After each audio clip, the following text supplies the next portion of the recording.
اهلا بيكم في حلقة جديدة من سلسلة حلقات. لو بتفكر ومحتار تشتري ده ولا ده، مقارنة النهاردة هتكون بين كلب الجيرمان شيبرد وكلب البيتبول. المقارنة دي مش عشان تفضيل كلب عن كلب، المقارنة دي غرضها انك تعرف الكلب المناسب ليك ولأسرتك. الطول،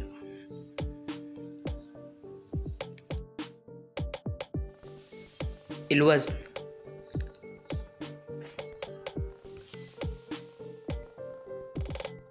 يلا بينا نبدأ التحدي.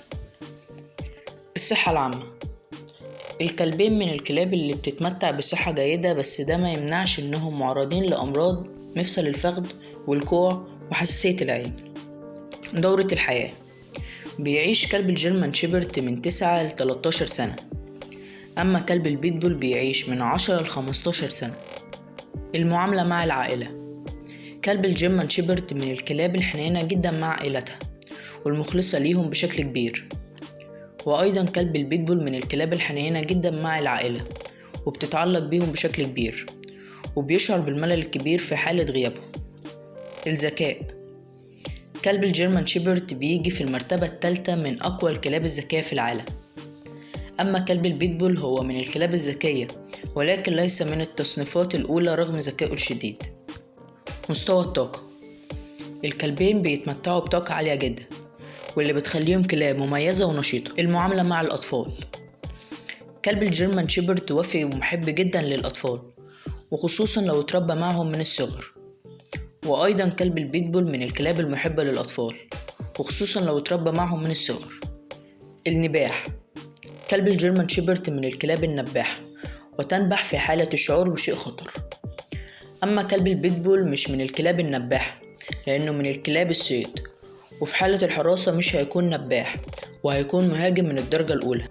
سهولة التنظيف، كلب الجيرمان هيحتاج لمجهود في تنظيفه لأنه من الكلاب اللي شعرهم طويل، والعكس مع كلب البيتبول لأنه من الكلاب اللي شعرهم قصير فمش هتلاقي صعوبة في تنظيفه.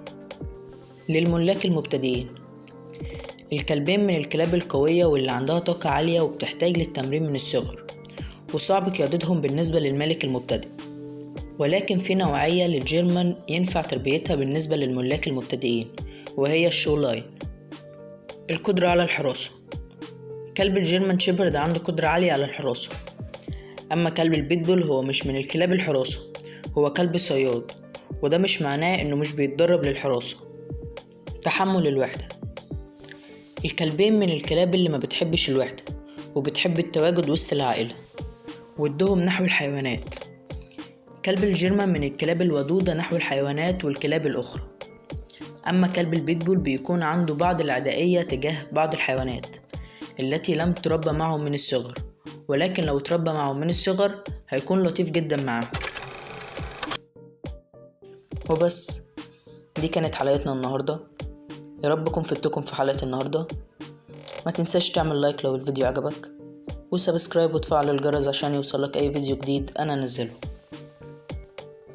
ولو حد عايز مقارنة بين كلبين معينين اكتب لي تحت في الكومنتس. كان معاكم يوسف حنا، اشوفكم الفيديو اللي جاي، سلام.